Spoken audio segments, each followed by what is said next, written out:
Siempre nos estamos repitiendo la frase de que las personas no somos capaces de aprender en cabeza ajena. ¿Y qué mejor plataforma que TED para cambiar la narrativa? Para darnos cuenta que realmente podemos aprender de las historias de estas personas que hoy se paran aquí. La cantidad de problemas que nos ahorraríamos. Dejaríamos de tropezar con la misma piedra.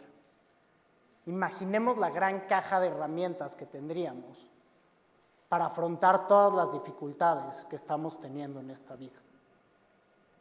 Porque eso sí, nosotros siempre estamos diciendo que las dificultades, que las tragedias pasan allá afuera, que tenemos una burbuja enorme en donde a nosotros no nos va a suceder.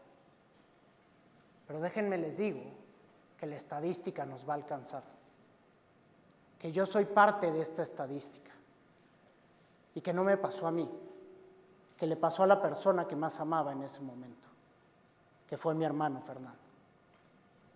Que mi hermano lamentablemente se suicida el 10 de septiembre del 2022, en donde ni en 1.000.000 de años nosotros hubiéramos imaginado esa tragedia. Porque eso sí les puedo decir, no hay peor sentimiento que el sobreviviente de un suicidio de un familiar. Y realmente déjenme les cuento quién era mi hermano, porque nosotros el suicidio igual lo teníamos como algo súper alejado de nuestras vidas, como algo que no pasaba, que le pasaba a personas que tenían una profunda depresión, que debían muchísimo dinero, a personas que tenían adicciones profundas a las sustancias. Pues mi hermano no entraba en ninguna de estas. Mi hermano se graduó con mención honorífica como licenciado en Derecho por el ITAM. Trabajaba en uno de los despachos más importantes a nivel nacional. Tenía una relación increíble de más de 5 años con su novia. Estaba aceptado para hacer su LLM en una Ivy League en Estados Unidos. Tenía el coche del año, el reloj, la ropa, pero además era maratonista, era amiguero, era simpático, era cariñoso. Era una persona que, como bien decía uno de mis mejores amigos, nace con una estrella. Porque si veía un propósito, realmente lo cumplía. Pero ¿cuántas veces vemos estos currículums? Y como nos decía Emilio, ponemos estas palomitas, estos checks, y realmente no indagamos en lo que tenemos adentro de nosotros mismos. En donde lamentablemente mi hermano esa noche fuimos a una fiesta juntos y él consumió una droga que está muy de moda entre los jóvenes hoy en día, que son los famosos chocongos, que son los hongos alucinógenos combinados con chocolate, que nos los venden como si fueran algo que no nos van a afectar. Y el tan normalizado abuso de alcohol que tenemos todos los días. Muchos expertos nos dicen que mi hermano estaba pasando por un brote psicótico, en donde realmente no sabes discernir qué es real y qué no. Otros aseguran que el bagaje que él tenía dentro de la mente fue lo que exponenció la droga para llegar a tomar esta salida. La verdad es que nunca vamos a conocer qué es lo que estaba pasando por la cabeza de mi hermano. Y yo en ese momento, como cada uno de ustedes, me imagino, si hubiera pasado por una situación similar, pues me puse a investigar qué es lo que hay detrás de una persona que se suicida. Y las 3 conclusiones que me di cuenta es que hoy en día sabemos bien poco acerca del suicidio, porque se sigue considerando como un tema tabú. Porque las personas no hablamos de nuestra salud mental, porque no nos dejamos sentirnos vulnerables, porque lo vemos como algo fuera y que si no hablamos de ello no nos va a suceder. La segunda cosa que me encontré es que el 90% de las personas que se suicidan tuvo un consumo de sustancias. Y esto sí me hizo muchísimo sentido, porque hoy en día el consumo en los menores de edad empieza de los 9 a los 12 años, en donde 1 de cada 5 jóvenes ha probado una sustancia adicional al alcohol antes de tener los 18 años. En donde entonces sí ves que la estadística en donde el suicidio es la segunda causa de muerte a nivel nacional en los jóvenes de 15 a 29 años. Y la primera son los accidentes relacionados al consumo de sustancias. Y lo más importante que descubrí durante esta investigación es que debemos de dejar de preguntarnos el porqué de la situación y tenemos que empezar a ver el para qué. ¿Qué fue lo que hizo el suicidio de mi hermano que le diera tanta relevancia para tenerme hoy aquí? ¿Por qué la necesidad de romper el silencio y empezar a hablar de estos temas que son tan importantes hoy en nuestra sociedad? Tener una tolerancia cero con el consumo de alcohol en menores de edad. Porque nuestro cerebro se acaba de desarrollar hasta que nosotros tenemos 24 años y si tomamos sustancias de un lugar anterior, entonces lo único que va a pasar es que nuestros juicios, nuestra aparición de riesgo va a ser mucho menor de lo que realmente es.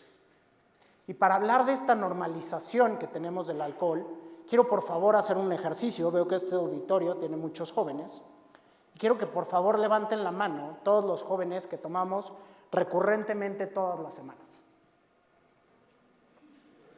Semanas, un día a la semana, no me digan que no, o sea, que no toman ahora, estamos en un auditorio de abstemios.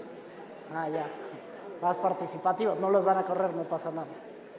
Quiero que dejen levantada las personas que toman 2 veces por semana, viernes y sábado. Las personas que cuando toman shots. Las personas que fuman vape. Las personas que alguna vez han probado la marihuana. Y esta es la normalización de la que estoy hablando. Porque cada vez es un aspecto que vamos adentrando en nuestra sociedad. Que no nos preguntamos el porqué de la situación, sino que son patrones que seguimos repitiendo. En donde realmente yo me acuerdo que la primera vez que tomé, pues las botellas ahí están, en la barra de la casa, no están cerradas con seguro. En donde nosotros vemos a nuestros papás consumiendo las sustancias y se nos hace muy fácil y empezamos a relacionar la diversión con el consumo. En donde yo tomé la primera cerveza con mi papá, porque él a su falta de información, y no es porque no tuviera amor, es porque realmente él decía, yo prefiero que tomes conmigo y aprendas a controlar la sustancia, a que tomes allá afuera y te emborraches. Pero él no sabía el daño que me estaba haciendo. Pero hoy ya tenemos esa información y sabemos el daño que nos causan las sustancias. Pero entonces tenemos que empezar a cambiar la narrativa, porque claro, el consumo de sustancias es una industria billonaria, llámese alcohol o llámese drogas, en donde lo vemos en las películas, donde lo vemos en canciones, en donde lo vemos en los anuncios de cómo tomar, cómo estar con un puro, cómo estar con un cigarro, es lo que te hace estar mejor, estar en placer, en plenitud. Y claro que sí, hay que saber que al final todas las sustancias nos producen dopamina en el cerebro. La dopamina está relacionado con el placer. Pero ¿cómo salimos de este círculo vicioso? ¿Cómo quitamos este exceso de dopamina que le metemos todos los días a nuestro cerebro? Y hace poco me encontré con un clip que se lo recomiendo ampliamente que se lo lleven de tarea, del doctor Robert Lustig, que nos habla de la diferencia entre la dopamina y la serotonina, entre el placer y la felicidad, de cómo el placer se consigue de manera individual, cómo la felicidad se consigue en conjunto, cómo el placer se puede comprar, cómo la felicidad se tiene que trabajar. Y entonces esto sí me hizo muchísimo sentido.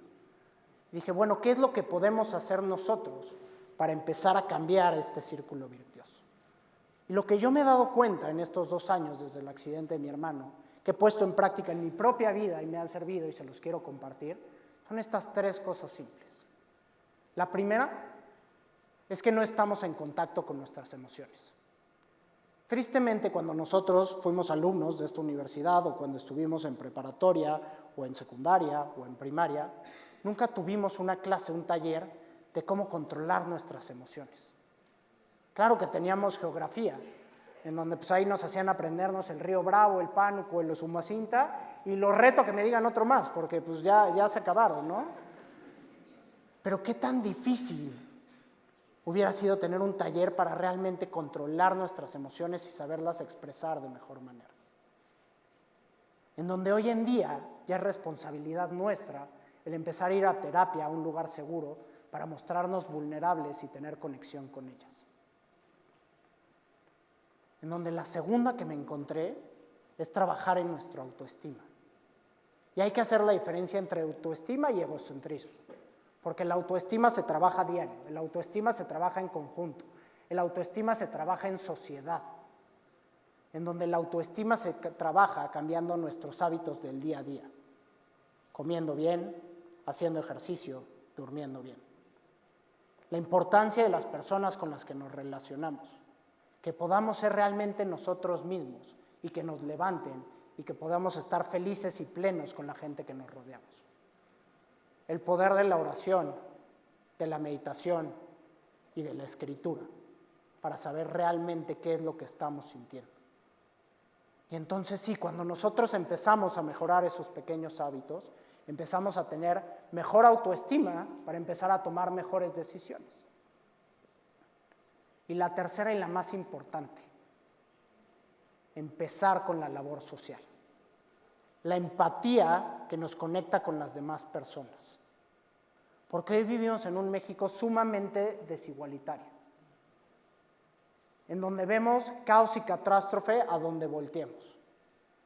Pero quiero que por favor levanten la mano las personas que en este año hicieron voluntariado.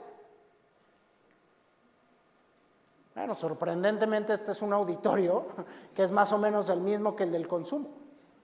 Pero tristemente en muchísimos auditorios esto se queda mucho más vacío. Y la importancia del voluntariado y de la labor social es que entonces sí estamos buscando una vida más plena, una vida más feliz, en donde podamos estar apoyándonos del otro sin dejar la empatía de un lado. Creo que al final el trabajo personal de cada uno de nosotros se va reflejando en nuestra sociedad.